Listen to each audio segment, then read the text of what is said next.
Hello friends, ओसो coding के channel पर आपका हार्दिक स्वागत है। दोस्तों, जावा की इस इम्पॉर्टेंट सीरीज़ में आज हम बात कर रहे हैं एक बहुत इम्पॉर्टेंट कॉन्सेप्ट की। कॉन्सेप्ट इसलिए इम्पॉर्टेंट है कि अगर मैं जावा में अपना करियर बनाना चाह रहा हूँ या ऐसे वो सारे स्टूडेंट जिनको लगता है कि जावा में हमें कहीं ना कहीं अपने करियर को बनाना है, तो जावा को एज ए डेवलपर जब हम एक्सपर्टीज़ गेन करते हैं या उस पर कमांड करने की कोशिश करते हैं, तो ये एक ऐसा टॉपिक है जो through out Java majority of places पर कहीं ना कहीं यूज़ होगा। मतलब आप ये मान लो कि इसके नॉलेज के बिना, इसके कॉन्सेप्ट के बिना हम जावा को फुली ऑब्जेक्ट ओरिएंटेड वे में डील नहीं कर पाते हैं। जैसे हमने कई बार सुना है ना कि जावा में प्रिमिटिव डेटा टाइप ऐसे हैं जिनको नॉर्मल इंट, फ्लोट, केयर के फॉर्म में हम लोग यूज़ कर पाते हैं, लेकिन जावा ने इन प्रिमिटिव टाइप के लिए भी इक्विवेलेंट क्लासेस दी हुई हैं। उन प्रिमिटिव डेटा टाइप को मैच करने वाली क्लासेस, उनके कन्वर्जन के लिए ही किसको बनाया हुआ, रेपर क्लासेस को। जैसे फ्यूचर में हम पढ़ेंगे जावा में कलेक्शंस। अब जब कलेक्शंस की बात करेंगे अपन, कंटेनर्स की बात करेंगे जावा में, बड़ा इंपॉर्टेंट कॉन्सेप्ट है। सारे डेटा स्ट्रक्चर को आप कलेक्शंस के फॉर्म में यूज़ करोगे, अलग अलग डेफिनेशन के अकॉर्डिंग। हर जगह कहीं ना कहीं रेपर क्लासेस का रोल है, रेपर क्लासेस का यूसेज है। तो ये हमको थोड़ा समझना जरूरी कि रेपर क्लास एक बहुत इम्पॉर्टेंट कॉन्सेप्ट है और इसको पढ़े बिना जावा में हम लोग नेक्स्ट लेवल पर कमांड नहीं कर पाते हैं। मतलब नॉर्मल बेसिक प्रोग्रामिंग तो करते ही हैं, हमने लूप चलाना सीखी है, क्लास ऑब्जेक्ट की प्रोग्रामिंग सीख ली, अरेज, स्ट्रिंग, सब पे काम किया। लेकिन रेपर क्लास एक ऐसा कॉन्सेप्ट है जो, ये समझ लीजिए कि मैं बार बार फोकस इसलिए कर रहा हूँ कि ये आपके करियर के लिए बहुत इंपॉर्टेंस रखता है।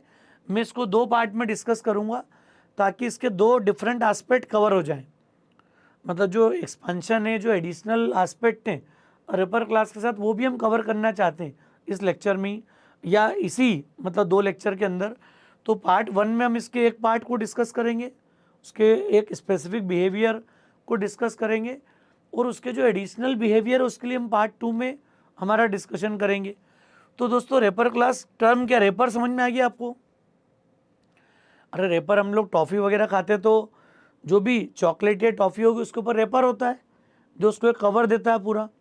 तो सारे प्रिमिटिव डेटा टाइप के लिए जावा ने रेपर क्लासेस प्रोवाइड की हैं जो कि प्रिमिटिव टाइप को ऑब्जेक्ट टाइप में कन्वर्ट करने में हेल्प करती है। कई बार ऑब्जेक्ट को प्रिमिटिव टाइप में कन्वर्ट करने में हेल्प करती है। तो ये टॉपिक बहुत इंपॉर्टेंस रखता है। क्यों रखता है, अब हम अभी सारा डिस्कशन करेंगे, आप भी समझेंगे कि इसका क्या इंपॉर्टेंट रोल है। सबसे बड़ी बात, wrapper class provides a way to use a primitive data type is object. मतलब प्रिमिटिव डेटा टाइप को अगर मुझे ऑब्जेक्ट के रूप में यूज़ करना है, डील करना है जावा की प्रोग्रामिंग में, तो उसके लिए रेपर क्लासेस बड़ा इंपॉर्टेंट सपोर्ट देती है। Clear? Now we can use int as an integer object, float as an float object, clear, char as an character object. ये थॉट बनता है रेपर क्लास के साथ में। क्लियर? अब each primitive data type has a corresponding wrapper class in Java. जितने primitive type आपने पढ़े, बुलियन, केयर, लॉन्ग, डबल, सबके लिए एक एक रेपर क्लास बनी हुई equivalent. We can convert primitive type into object type and object type into primitive type. मतलब ये कन्वर्जन जो है फ्रॉम प्रिमिटिव टू ऑब्जेक्ट और ऑब्जेक्ट टू प्रिमिटिव, ये सबसे बड़ा सपोर्ट है इस रेपर क्लास के सिस्टम का। मतलब कई बार मुझे प्रिमिटिव की रिक्वायरमेंट होगी तो ऑब्जेक्ट से प्रिमिटिव में आना पड़ेगा। प्रिमिटिव टाइप मेरे पास होगा और मुझे ऑब्जेक्ट में जाना है, जैसे मैंने कलेक्शन का बोला था, अरे list, link list, hash map, tree set, ऐसे कोई भी रिनोन कलेक्शन आप उठा लोगे जावा का, सारे कलेक्शन जेनरिक बेस्ड हैं और जेनरिक प्रिमिटिव डेटा टाइप पे काम नहीं करता है। जावा जेनरिक्स कंप्लीटली काम करता है ऑब्जेक्ट में। तो ये समझ लीजिए कि मेजॉरिटी ऑफ प्रोग्रामिंग सिचुएशन में आपको प्रिमिटिव टाइप से कहाँ पर जाना पड़ेगा, बार बार ऑब्जेक्ट टाइप में। कई बार आपको ऑपरेट कुछ करना है तो ऑब्जेक्ट टाइप से फिर प्रिमिटिव टाइप में आना पड़ेगा। तो ये जो एक्स्ट्रा लेबर प्रोग्रामर को लगती थी, inter conversion from type to object and object to type, ये चीज़ें आसान कर दी है रेपर क्लासेस ने पूरी। क्लियर? तो इसको और थोड़ा आगे बात करते हैं और क्लैरिटी होगी हमको इसको लेके। It allows you the use of primitive types in more object oriented way, मतलब प्रिमिटिव टाइप को अगर मुझे ऑब्जेक्ट ओरिएंटेड वे में यूज़ करना, मतलब क्लास है वो, मतलब उसका बिहेवियर होगा, उसकी मेथड्स होंगी स्पेसिफिक, उन मेथड को भी हम लोग यूटिलाइज कर पाएंगे यहाँ पर। Clear, by providing methods in properties that are not available in the primitive type. मतलब सबसे बड़ा रेपर क्लास का फ़ायदा क्या हो गया कि नॉर्मल जो स्केलर वैल्यू होती थी प्रिमिटिव टाइप, एक सिंगल वैल्यू होती थी, now that particular value can be converted into object, and that object will have several properties and methods. जो हम पढ़ते भी हैं रूटीन में कि उसका फ़ायदा क्या है, वही फ़ायदा यहाँ पे दिखता है। अब ये देखो आप, नाम भी बड़ा आसान है इनके। आसान क्यों है? हर टाइप के इक्विवेलेंट एक क्लास है। देखना, समझना बारीकी से आप, बाइट के equivalent class byte, B capital कर दिया बस, शॉर्ट के लिए एस कैपिटल, इंट को पूरा लिखते हैं integer with I capital, long is L capital, float is F capital, double is D capital, char is complete character and boolean is B capital. मतलब इसमें सिर्फ ये कैरेक्टर और इंटीजर का जो नाम है ये थोड़ा सा कंप्लीट फॉर्म में लिखा है, इंट को इंटीजर और केयर को कैरेक्टर, फर्स्ट लेटर कैपिटल है, क्योंकि जावा का कन्वेंशन है कि जितनी क्लासेस हैं उन सबका फर्स्ट लेटर हमको कैपिटल डिफाइन करना है। तो ये थॉट हमारा है। बाकी रेपर क्लास का नाम याद रखना बिल्कुल आसान है। अच्छा, हम कैजुअली अब बाइट बाइट को कई बार इंटरव्यू पूछ लेंगे कि बाइट और बाइट में क्या डिफरेंस है, तो वी कैन शो लाइक कि it's a primitive type, it is some specific range and this is what complete class. Clear. Float primitive type है, फ्लोट एफ कैपिटल वाली क्लास है। बुलियन प्रिमिटिव टाइप है, boolean is a complete class, B capital. तो ये thought clear होना चाहिए। Int और care के लिए कैरेक्टर और इंटीजर कंप्लीट है, ये दो के साथ ही बस ध्यान रखना, बाकी सबका फर्स्ट लेटर आप कैपिटल कर दो। तो ये दोस्तों अप्रोच है प्रिमिटिव टाइप और ऑब्जेक्ट, ये नाम है जावा में रेपर क्लासेस के। अब इसका मेन रोल क्या है, तो आज हम पार्ट 1 में इसका मेन रोल डिस्कस कर रहे हैं। सबसे इंपॉर्टेंट रोल होता है इसके साथ में ऑटो बॉक्सिंग। ऑटो बॉक्सिंग मतलब क्या? इसके पहले टर्म आती है बॉक्सिंग, समझना आप दोस्तों। जब जावा ने फर्स्ट टाइम इसको 1.5 में लॉन्च किया था, जेडी के 1.5 में पहली बार ये लॉन्च हुआ था कॉन्सेप्ट, तो ये जो लिखा मैंने अभी कि 22 को आप सीधे इंटीजर ऑब्जेक्ट को दे दो, पहले ऐसा नहीं होता था। 1.5 क्या करती थी यहाँ पर, ये सपोज मैंने एक इंटीजर डिक्लेयर कर दिया,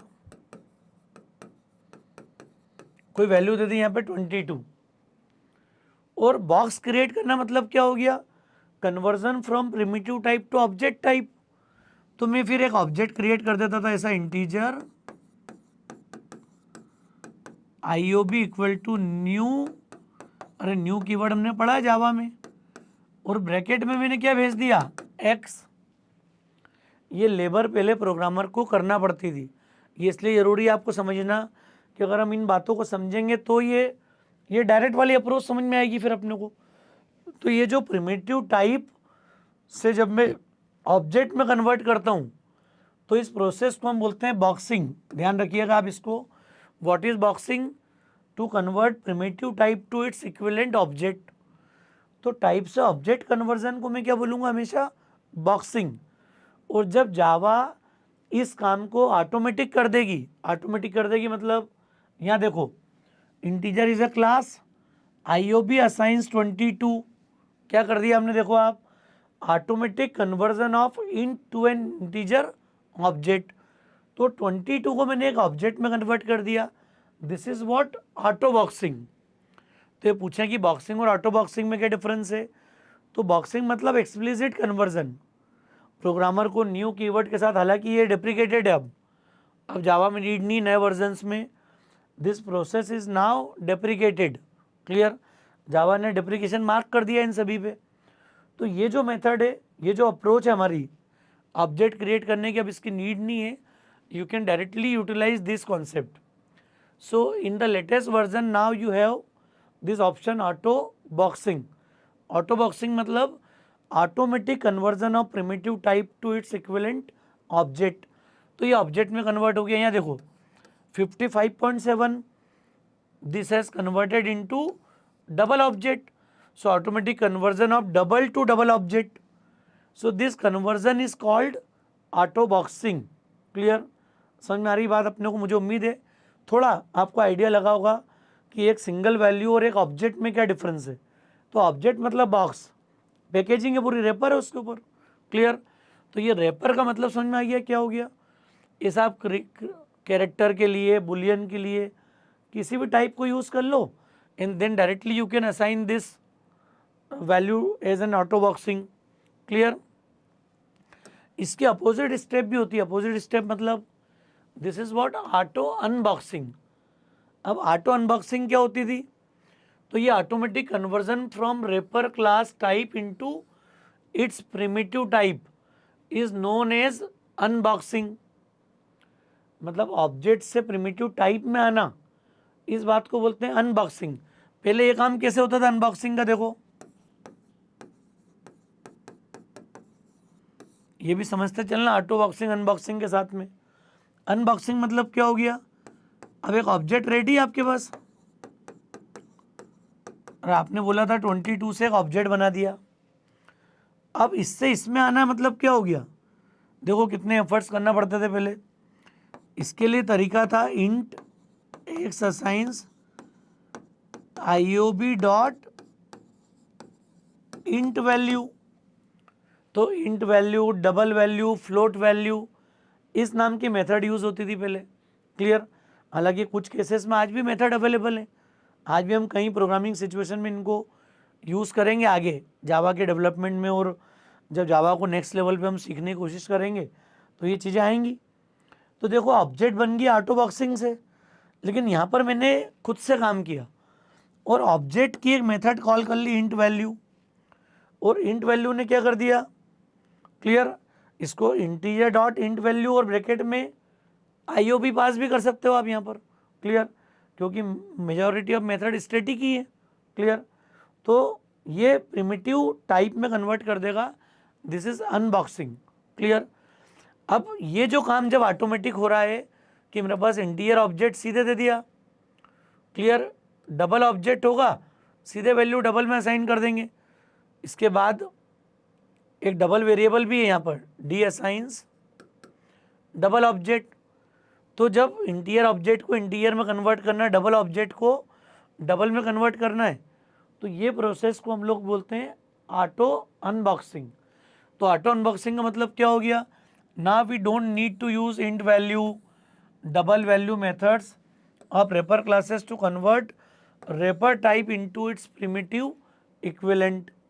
क्लियर है केस? समझ में आ रहा है क्या बोलना चाह रहा हूँ मैं? अब मुझे ना तो int value, double value, float value, char value इन मेथड की रिक्वायरमेंट नहीं है. User can directly convert all these into directly into its primitive type. अब ये सब काम के लिए प्रोग्रामर को पहले एफर्ट्स करना पड़ते थे. प्रोग्रामर के एफर्ट्स रिड्यूस हो गए. तो रेपर क्लास में बेसिक लेवल का जो कन्वर्जन है that is primitive object to primitive type और primitive type to primitive object. बाकी कन्वर्जन भी होते हैं लेकिन मैं उसको नेक्स्ट लेक्चर में कवर करूंगा. पहले इसके प्रैक्टिकली अपन थोड़ा रेपर क्लास का यूज़ देख लें, जिससे कि आप अलग अलग प्रोग्रामिंग सिचुएशन में कर पाओ ये काम. हमने ले लिया इंटीजर. अच्छा पहले ये मेहनत का काम था. हमने लिया 22 और IOB अपन ने एक ले लिया integer object equal to new. देखो क्रॉस आ गया. अरे क्रॉस देख रहे हो आप? दिख रहा है क्रॉस? These are deprecated. ये डेप्रिकेटेड के सिम्टम्स हैं, कहीं भी दिख जाएगा आपको. क्लियर? तो ये डेप्रिकेशन है. उसके बावजूद भी अगर मैं कहीं प्रिंट करूंगा तो I can print this IOB. समझ में आ रही बात? अब आपको डेप्रिकेशन का मैसेज दिख जाएगा यहाँ पर. क्या हो रही है? दिख रहा है आपको? वार्निंग. वैल्यू आ गई 22, वैल्यू 22 आ गई है, but removal integer int has been deprecated and marked for removal. मतलब इसको मार्क कर रखा है. Clear? Now there is no need to convert this particular object conversion. Now there is no need, we can directly assign any primitive type to its object equivalent. तो ये जो programmer की labour है ये बच गई। क्यों बच गई? अरे कल से मैं जेनरिक में काम करूँगा, कलेक्शंस में काम करूँगा, बार बार मुझे प्रिमिटिव वैल्यू भेजना है, तो कितनी बार आप कन्वर्ट करोगे रोज? अरे अगर बार बार मुझे कलेक्शन से, अभी ये देखो ये जो प्रिंट हुआ है ना, ये वैल्यू वापस अनबॉक्स हुई अंदर, ये 22 प्रिंट कैसे हुआ देखो आप, समझना बात को आप। ये मैंने लिख दिया IOB, बेसिकली यहाँ पर IOB डॉट इंट वैल्यू चला है। इंट वैल्यू के कारण ये वैल्यू प्रिमिटिव में कन्वर्ट हुई, उसके बाद प्रिंट हुई। लेकिन आपको मेरे को लेबर करना पड़ेगा इस काम के लिए, तो ये फ़ायदा प्रोग्रामिंग में। जब मैं कोई मैथमेटिक्स करूँगा, प्रिंट करूँगा, तो इसको ऑब्जेक्ट से वापस किस में आना पड़ेगा? प्रिमिटिव टाइप में। अरे ऑब्जेक्ट तो प्रिंट कब होते हैं? या तो टू स्ट्रिंग से प्रिंट हो, अरे या तो टू स्ट्रिंग क्लास के ऑब्जेक्ट क्लास के एक मेथड कॉल करूँगा टू स्ट्रिंग, तब ये काम कर पाऊँगा। लेकिन मैं अभी कर पा रहा हूँ, इसका मतलब समझ में आ रहा है क्या है, क्या रोल है इसका? यहाँ पर इंटरनली ऑटो अनबॉक्सिंग हो रही है, और ऑटो अनबॉक्सिंग होने के कारण ही मैं ये 22 को प्रिंट कर पा रहा हूँ। तो दोस्तों समझ में आ रही बात? डिप्रिकेशन का थॉट समझ में आ गया कि मैं ऐसा कोई भी ऑब्जेक्ट बनाने जाऊँगा, सिर्फ इसी की बात नहीं कर रहा हूँ। अब आप अगर डबल के लिए भी यही सब मेहनत करोगे, हमने double object equal to new और एक वैल्यू दे दी 22.7। क्लियर है? देखो इस पर भी डेप्रिकेशन मार्क आ गया।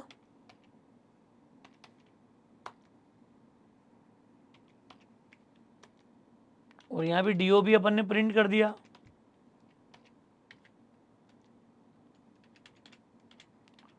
अच्छा, मैं डबल टाइप का प्रिमिटिव वेरिएबल भी ले सकता था पहले यहाँ पर, फिर उसको पास कर सकता हूँ यहाँ पर। लेकिन बताने का जो ऑब्जेक्टिव है समझ में आ रहा है क्या है? अब प्रोग्रामर को इतनी लेबर नहीं करना है। क्लियर? 22.7 भी प्रिंट हो रहा है, देखो आप, ये दोनों के लिए वार्निंग आ गई। क्लियर? और 22.7 मतलब मैं सिर्फ ये बताना चाह रहा हूँ कि ये जो प्रोसेस है पूरी, ये मेहनत प्रोग्रामर को अब नहीं करनी है। This is what auto boxing. मतलब अब ये एफर्ट्स रिड्यूस हो गया। क्या करेंगे अपन? Now we can directly assign 22, काम खत्म हो गया। सीधे सीधे हमने इसको दे दिया 22.7,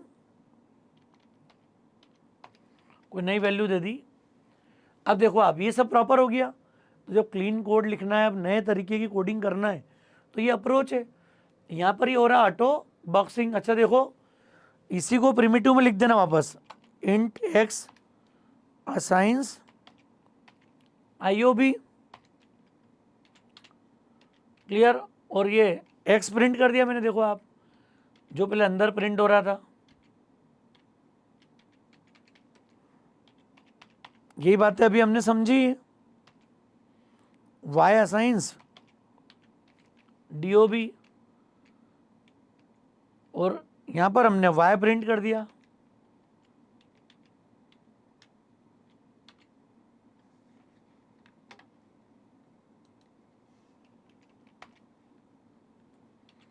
क्लियर है केस? अब दोनों चलाओगे without warning, auto boxing auto unboxing से प्रोसेस हो गया पूरा। तो ये दोस्तों हमारी अप्रोच है, कॉन्सेप्ट है सिंपल ऑटो बॉक्सिंग अनबॉक्सिंग का। ना मुझे अब इंट वैल्यू फ्लोट वैल्यू कोई रिक्वायरमेंट है। अच्छा देखो, यहाँ पे मैं लिख भी देता ना अभी, तो भी कुछ काम का है क्या?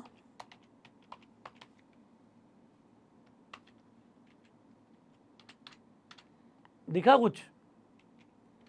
यहीं मैं डॉट ये कॉल कर ली, बिना उसके भी हो रहा वही काम। देखो आप, कुछ अंतर आया कहीं भी कुछ? तो क्या बताना चाह रहे हैं अपन? ना तो ऑब्जेक्ट बनाने की नीड है हमको, और ना ये int value, double value, float value, Boolean value, इनकी किसी की नीड नहीं है। अब सीधे सीधे ऑब्जेक्ट कन्वर्ट हो रहे हैं। तो अब ये पहली वाली जो प्रोसेस थी हमारी, फर्स्ट वाली, इसको हमने बोल दिया ऑटो बॉक्सिंग, और ये जो प्रोसेस है ये हो गई अब हमारी ऑटो अनबॉक्सिंग। तो ये दो तरीके हो गए, सभी जगह अप्लाई कर सकते हो इसको आप। Clear case? समझ में आ रहा है? कॉन्सेप्ट वाइज कोई दिक्कत, कोई कंफ्यूजन, कोई डाउट यहाँ पर? तो दोनों जगह मेथड की अब कोई नीड नहीं है अपने को। ये पहला अप्रोच है, सिंपल अप्रोच है, प्रिमिटिव टाइप टू ऑब्जेक्ट और ऑब्जेक्ट टू प्रिमिटिव टाइप। ये हमने आज इस लेक्चर में डिस्कस किया है। रेपर क्लास के अदर कन्वर्जन भी हैं कि अगर मेरे पास डेटा स्ट्रिंग फॉर्म में हो तो मुझे कैसे जाना है ऑब्जेक्ट कन्वर्जन में, और स्ट्रिंग से प्रिमिटिव टाइप में सीधे जाना है तो कौन सी मेथड है। कुछ बहुत कॉमन मेथड यूज़ होती हैं जो कि इंडस्ट्री में भी लगातार पूछी जाती हैं, उनको हम डिस्कस करेंगे लेक्चर 2 में रेपर क्लास के। बहुत ज़्यादा लंबा उसको कवर नहीं करना चाहते हैं अपन। अब सेकेंड लेक्चर में हम इसको डिस्कस करेंगे, इसकी रेपर क्लास की बची हुई फंक्शनलिटी की। तो दोस्तों मुझे उम्मीद है लेक्चर आपको समझ में आ गया होगा। लेक्चर ठीक लगा हो तो फ्रेंड्स को ज़रूर शेयर कीजिएगा। ओसोप कोडिंग को अगर आपने सब्सक्राइब नहीं किया तो मेरा रिक्वेस्ट है चैनल को सब्सक्राइब जरूर करें। Thanks a lot.